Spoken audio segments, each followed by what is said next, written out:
Assalamualaikum warahmatullahi wabarakatuh dan selamat pagi.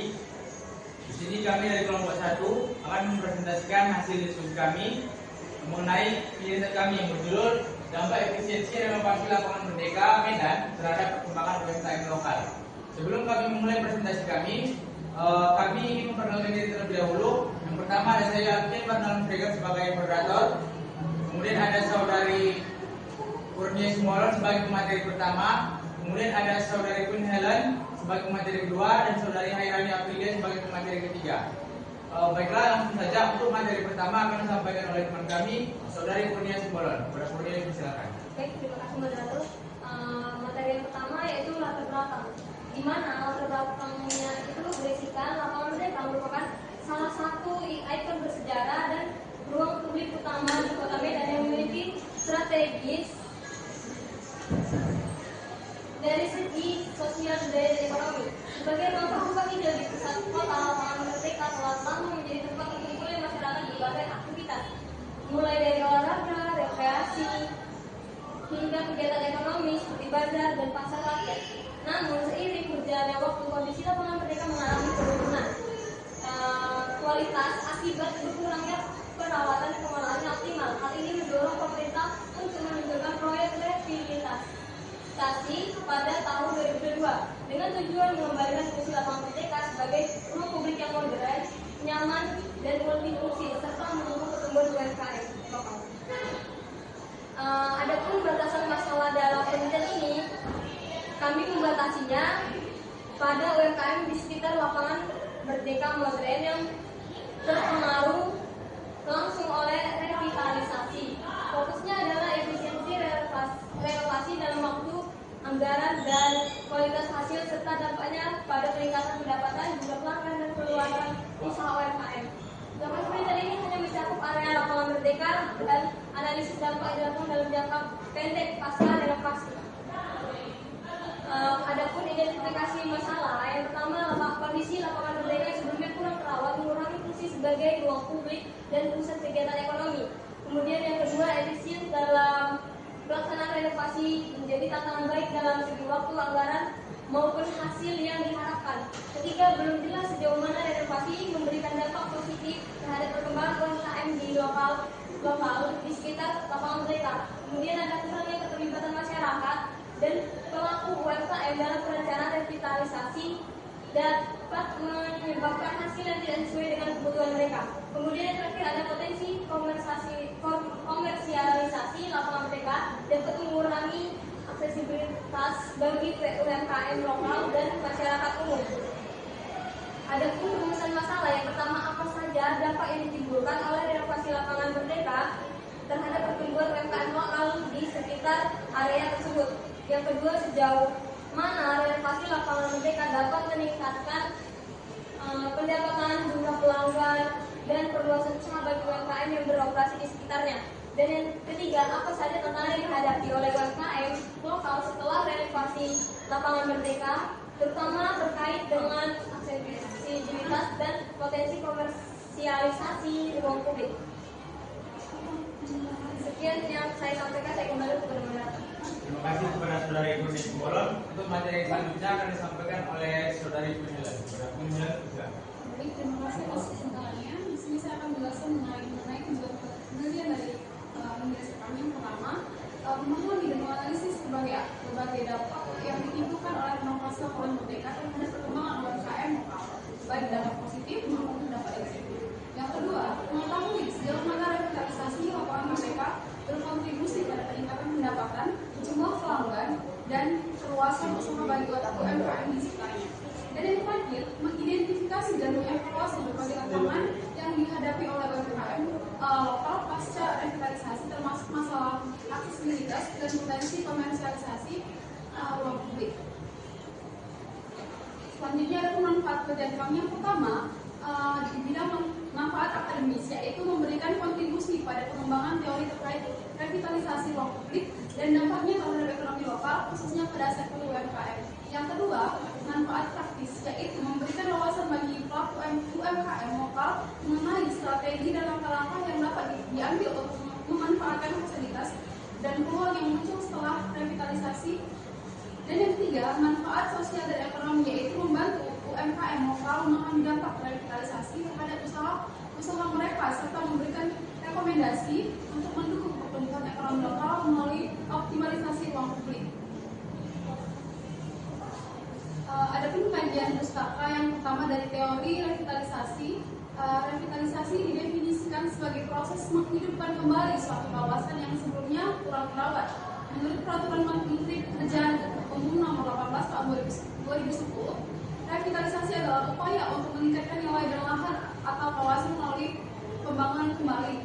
Revitalisasi mencakup 3 aspek utama, yaitu yang pertama, intervensi fisik, yaitu meliputi perbaikan bangunan, tata hijau, dan sistem penghubung. Yang kedua, rehabilitasi ekonomi yang bertujuan meningkatkan kegiatan ekonomi formal dan informal. Dan yang terakhir, revitalisasi sosial atau institusional yang menciptakan lingkungan sosial yang menarik dan dinamis. Pada kajian pustaka dari teori UMKM atau usaha mikro, kecil, dan menengah memainkan peran strategis dalam pembangunan ekonomi baik di negara berkembang maupun negara maju. Di Indonesia, UMKM menyumbang lebih dari 60% terhadap produk domestik bruto atau PDB dan menyerap sekitar 96,9% tenaga kerja. UMKM juga berperan dalam pemerataan ekonomi, pemberdayaan masyarakat, serta inovasi dan kreativitas. Selain itu, UMKM menjadi tulang punggung perekonomian dalam menghadapi krisis seperti pandemi COVID-19 karena fleksibilitas dan kemampuannya untuk beradaptasi dengan perubahan pasar. Selanjutnya dari kajian pustaka teori efisiensi. Efisiensi adalah tolak ukur kesuksesan yang diukur dari sisi besaran input dalam mencapai suatu output. Dalam konteks renovasi, efisiensi mencakup pengelolaan anggaran, waktu, dan kualitas hasil renovasi. Adapun prinsip efisiensi terdiri dari 5. Yang pertama, dapat diukur. Yang kedua, mengacu pada pertimbangan rasional. Yang ketiga, tidak mengorbankan kualitas. Yang keempat, merupakan teknis pelaksanaan. Dan yang kelima, disesuaikan dengan kemampuan organisasi. Efisiensi renovasi lapangan merdeka diharapkan dapat memberikan dampak positif secara maksimal bagi masyarakat, khususnya UMKM lokal. Seperti yang dapat saya sampaikan, saya kembalikan kepada moderator. Terima kasih kepada saudari Jumila. Untuk materi yang selanjutnya akan disampaikan oleh teman kami, saudari Hairani Aprilia. Saudari Hairani, silakan. Yang selanjutnya itu ada metodologi penelitian di mana penelitian ini menggunakan pendekatan kualitatif dengan metode studi kasus yang berlokasikan di lapangan Merdeka, Kota Medan dengan pada tanggal 22 Februari 2025. Populasi penelitian adalah seluruh UMKM yang beroperasikan di sekitar lapangan Merdeka dengan sampel diambil menggunakan metode supervised sampling. Teknik pengumpulan datanya yaitu observasi langsung, wawancara, dan dokumentasi. Adapun hasil dan pembahasan dari dampak renovasi lapangan Merdeka membawa dampak beragam bagi UMKM lokal. Bagi pedagang yang mendapatkan tempat di lokasi lebih baik dan meningkatkan jumlah pelanggan. Namun bagi pedagang kaki lima yang tidak mendapatkan tempat, mereka mengalami kesulitan mencari lokasi alternatif yang strategis. Kebijakan baru setelah renovasi juga menimbulkan kesenjangan dalam akses terhadap ruang usaha, di mana sistem alokasi tempat lebih menentukan pelaku usaha dengan modal besar. Selanjutnya, adapun hasil dan pembahasan keunggulan revitalisasi lapangan Merdeka yaitu berdampak signifikan terhadap peningkatan pendapatan UMKM lokal dengan meningkatkan jumlah pengunjung.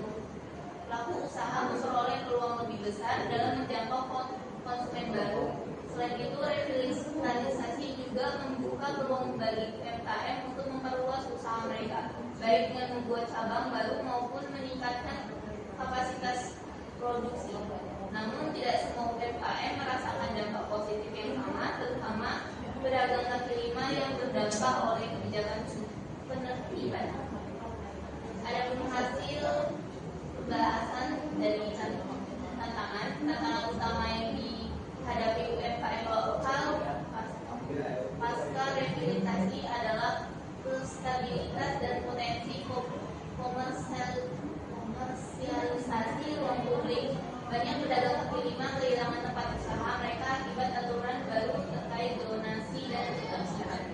Selain itu, kenaikan bidang operasional dan persaingan dengan bisnis besar juga menjadi tantangan serius. Jika tidak ada solusi inklusif dan pemerintah rehabilitasi justru dapat mengancam keberlanjutan UMKM lokal. Adapun kesimpulan dari S1 ini yaitu rehabilitasi lapangan merdeka memberikan dampak signifikan terhadap pengembangan UMKM lokal, baik positif maupun negatif. Meskipun adanya peningkatan fasilitas dan daya tarik kawasan, tantangan aksesibilitas dan persaingan dengan bisnis besar menjadi hambatan utama bagi pedagang kecil. Oleh karena itu, diperlukan strategi yang lebih inklusif dalam mengelola ruang publik agar UMKM tetap dapat berkembang secara berkelanjutan. Sekian dari saya kembali. Baiklah, demikianlah hasil presentasi kami. Kurang lebihnya kami mohon maaf. Assalamualaikum warahmatullahi wabarakatuh dan selamat pagi.